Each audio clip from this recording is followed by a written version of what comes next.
Bonjour à tous et à toutes, ici Savage Beast pour les chroniques de la bête sauvage.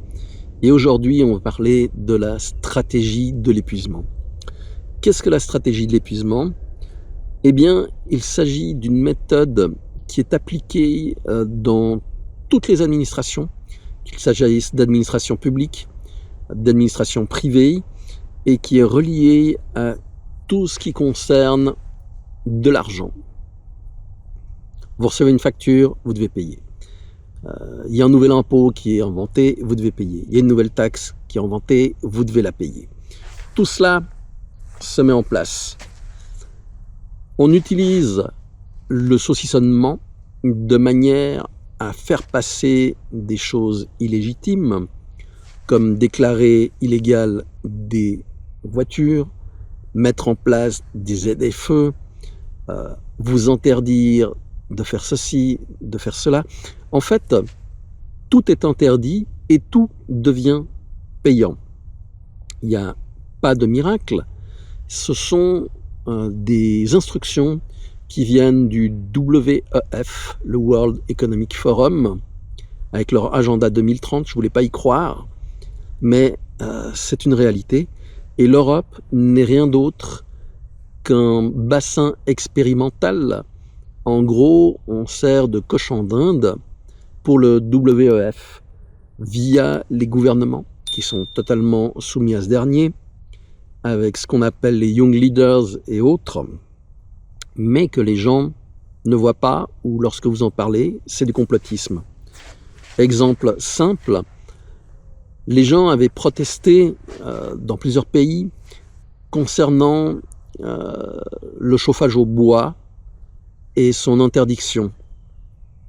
Résultat, ça avait été décalé, on n'en avait plus parlé, et maintenant ça revient sur le tapis.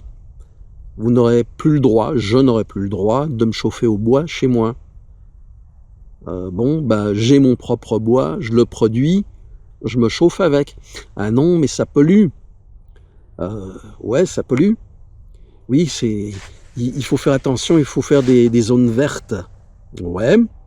Donc dans les villes, on tronçonne des arbres centenaires pour mettre des espèces de bacs à plantes qui ne servent à rien mais qui coûtent une fortune parce que ça fait plaisir aux verts de dire que on a végétalisé la zone, mais les arbres qui étaient présents, ils ne le sont plus. Et on nous amène sur ce chemin, on nous épuise. Cette stratégie consiste à mettre en place des obligations auxquelles les gens ne veulent pas se plier, à mettre de nouvelles taxes que vous devez payer. Si vous devez discuter quelque chose, vous ne pouvez pas le discuter, puisqu'en face de vous, la personne ne sait pas de quoi vous parlez. Ou elle va vous dire « Ah, c'est pas de mon ressort, je vous passe quelqu'un d'autre. » Et vous allez faire le jeu des chaises musicales. Il ne va pas y avoir de solution.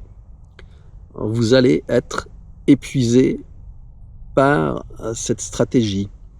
En fait, cette stratégie a été mise en place par des économistes. Et certainement, tout ce qui se passe à l'heure actuelle est l'ensemble d'une réflexion qui a été faite par des analystes, typiquement des programmeurs analystes qui sont doués, des psychologues et des économistes, de manière à verrouiller, à prévoir les réactions des gens et à les faire passer par des chemins obligés pour pouvoir avoir un résultat. Donc vous n'allez plus avoir le droit de vous chauffer, vous n'allez plus avoir le droit de vous déplacer avec votre vieille voiture parce qu'elle pollue. En fait, vous avez un seul droit, payer, payer, payer et vous taire. Lors des manifestations des Gilets jaunes, on a vu ce que ça donnait. Rien. Il y a eu des blessés, graves. Je crois qu'il y a eu aussi quelques morts. Mais fondamentalement, il n'y a eu aucun changement. Là, vous vous retrouvez face à une situation, je me retrouve face à une situation, où je dois agir contre une administration, et ça va être à chaque fois reporté. À chaque fois, il va y avoir un problème, on ne va pas avoir la bonne personne, la personne sera absente, la personne sera malade, la personne ne travaille plus là, c'est le chef ou c'est le sous-chef qui doit s'en occuper, mais le sous-chef est en réunion. Vous n'arriverez jamais à prendre un fil pour tirer de la pelote et démêler cette situation. Et c'est ce qui est voulu. C'est ce qui est voulu. Là, une autre directive de la Commission européenne qui est passée cette semaine, 4% d'insectes seront mis dans les produits de base. Que ça vous plaise ou que ça ne vous plaise pas. Klaus Schwab l'avait dit, vous mangerez des insectes, vous ne posséderez rien et vous serez heureux. Chers amis, depuis ce 10 février, la Commission européenne autorise l'addition de 4% de larves de verre de farine dans les préparations alimentaires. Aujourd'hui, c'est 4%, mais demain, ce sera 10, puis 20, 30%, voire 100%. Cette stratégie de l'épuisement peut être différente suivant les pays en Europe. Je prends le cas de la Suisse, où un avocat avait fait un excès de vitesse, mais il n'était pas visible dans son véhicule. Il a dit, c'est pas moi qui conduisais. Et on lui a demandé de dénoncer la personne qui conduisait, il a refusé, ce qui est son droit. Résultat, donc il a eu l'amende pour l'excès de vitesse, environ 700 francs, plus tous les frais qui ont été mis sur son dos avec la justice, qui ont été de l'ordre de 1400 francs en plus. Et pour couronner le tout, puisqu'il a refusé de dénoncer la personne qui conduisait, il s'est pris 40 francs d'amende. Quelque part, c'est pathétique, mais cela démontre une chose.